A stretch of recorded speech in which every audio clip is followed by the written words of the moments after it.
Dan banyak orang diuji dengan kemiskinan bisa berhasil.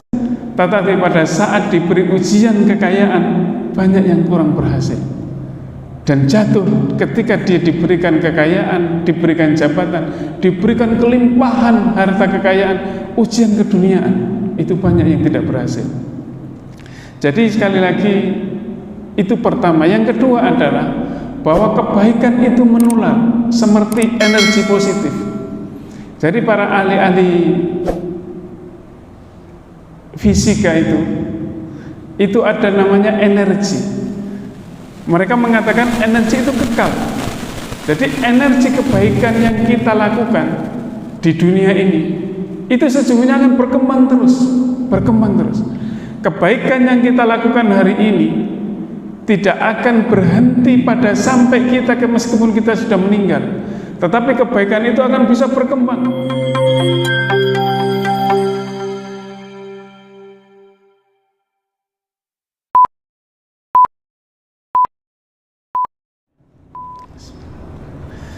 Assalamualaikum warahmatullahi wabarakatuh. Alhamdulillah, alhamdulillahi khalaqal mauta wal hayata liyabluwakum ayyukum ahsanu amala. Asyhadu an la ilaha illallah wahdahu la syarika lah wa asyhadu anna Muhammadan abduhu wa rasuluhu la nabiyya ba'dah. Allahumma salli wa sallim wa barik ala nabiyyina Muhammadin wa ala alihi wa sahbihi wa mawala. Qala Allah ta'ala fi kitabihil karim, a'udzu billahi minasy syaithanir rajim. Bismillahirrahmanirrahim. Walladzina idza anfaqu lam yusrifu wa lam yaqturu wa kana baina dzalika qawama. Jamaah salat subuh Masjid Darussalam yang dirahmati Allah, bersyukur kita bisa menjalankan salat subuh berjamaah. Lalu kita teruskan dengan merenungkan sedikit antara 10 sampai 15 menit saja. Dan ini adalah karunia Allah, nikmat Allah yang diberikan kepada kita. Dan semoga kita bisa menggunakan nikmat itu, nikmat jasmaniah kita, nikmat rohaniah kita dengan sebaik-baiknya, sehingga kita bisa menghadap Allah dalam keadaan diridhoi oleh Allah Subhanahu wa taala. Amin ya rabbal alamin. Hari Selasa tentu ini menggantikan Ustaz Taufikur Rahman. Kita doakan semoga Ustaz Taufikur Rahman segera sehat, disembuhkan penyakitnya oleh Allah, dipulihkan dan bisa mengisi dan bisa berbagi ilmu bersama kita semua di Masjid Darussalam. Amin ya rabbal alamin. Bapak Ibu jamaah salat subuh yang dirahmati Allah, saya ingin mengawali ini dengan kisah yang terjadi pada zaman Nabi Musa. Pada zaman Nabi Musa itu ada pasangan suami istri yang hidupnya gak enak, serba kekurangan, bahasa kita itu miskin. Tetapi mereka menjalani hidupnya dengan biasa-biasa saja, dengan sabar, sederhana, tidak pernah mengeluh dan tidak bisa menyalahkan takdirnya. Nah, suatu malam menjelang tidur, suami istrinya ini bilang kepada suaminya, "Mas, kalau dalam bahasa kita, bukankah Musa itu seorang nabi yang bisa berbicara langsung dengan Tuhannya? Mengapa kita tidak minta bantuan kepadanya supaya Nabi Musa mendoakan kita, memintakan kepada Allah, dan kita bisa menjadi orang kaya dan hidup kita berkecukupan?" Maka sang suami menjalani tidur itu pun, ya nggak apa-apa deh, besok kita coba ke Nabi Musa, kita datang ke sana. Maka ketika sampai di sana, suami istri menyampaikan niatnya supaya Nabi Musa mendoakan keduanya, pasangan ini bisa menjadi orang kaya, menjadi orang yang berkecukupan.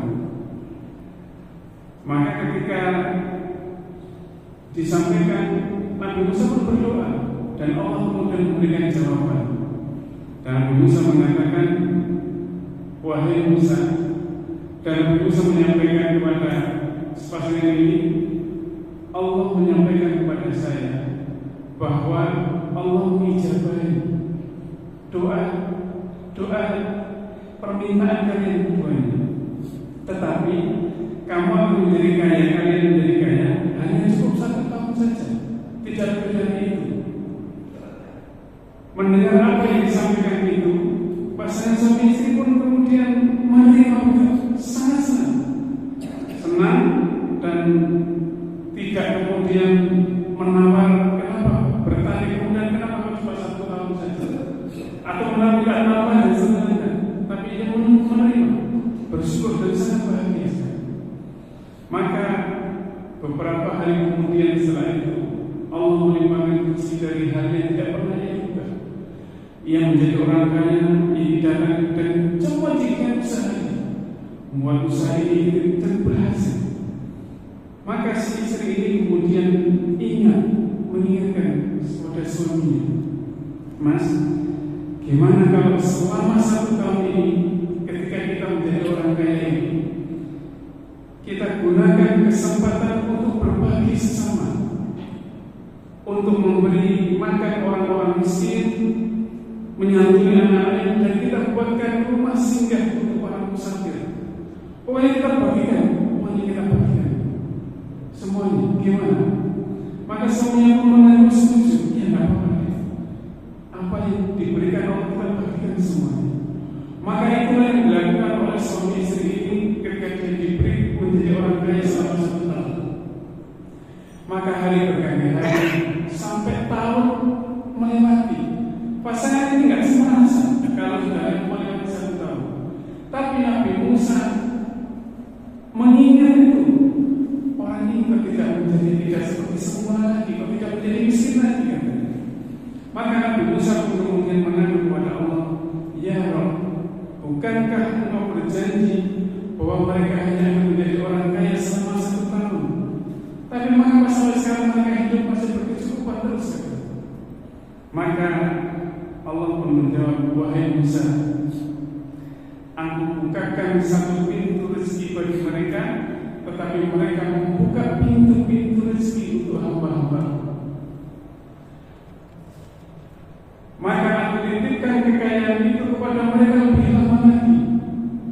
Dan wahai Musa, kata Allah, aku malu jika ada hamba-Ku yang lebih pemurah dan lebih mulia dari aku. Maka Nabi Musa kemudian bertasbih, Subhanallah, ma'a'udama sya'naka wa anfaka makana. Maha suci Engkau ya Allah, betapa aku urusanmu dan betapa tinggi kedudukanmu. Ini hal yang pernah terjadi pada zaman Nabi Musa. Pada hari ini insya Allah masih ada orang-orang seperti ini. Dan ini menjadi pelajaran hikmah bagi kita, betapa seorang muslim itu mengakui, karena sesungguhnya apa yang ada di dalam diri kita adalah titipan dari Allah belaka.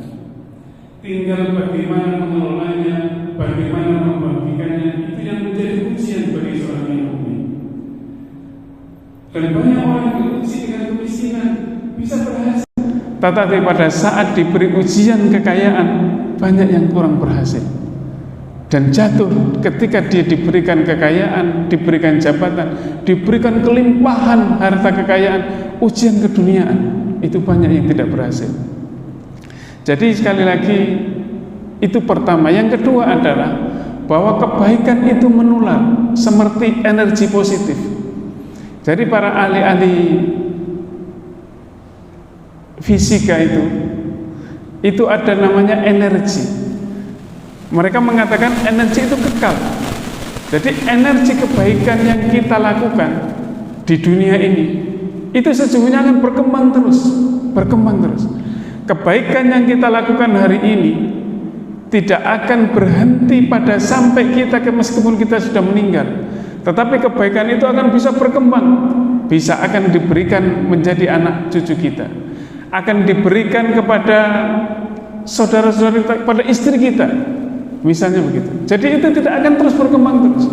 Jadi kebaikan kita, bahkan nanti apalagi kita sebagai orang mukmin tentu yakin bahwa kebaikan yang kita lakukan hari ini tentu akan tersimpan sampai di hari akhir nanti, dan itu akan menjadi penolong kita. Nah, itulah sifat energi positif, energi yang tidak akan pernah ada habisnya. Jadi apa yang kita lakukan dengan kebaikan seperti yang dilakukan oleh suami istri itu, maka kebaikan itu akan berkembang terus, berubah bentuknya. Mungkin kalau kita berinfak dengan uang kita, tidak akan, kalau bisa jadi menjadi uang lagi yang lebih banyak, bisa. Tetapi bisa jadi menjadi kebaikan yang lain. Jadi sehatnya kita, jadi lancarnya usaha kita, jadi menjadi nikmat hidup bahagianya kita. Nah, itu yang menjadi energi positif. Kebaikan itu tidak akan terputus dan senantiasa menular.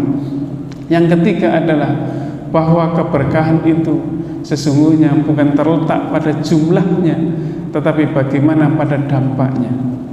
Harta yang digunakan untuk membantu sesama itu membawa keberkahan berlipat.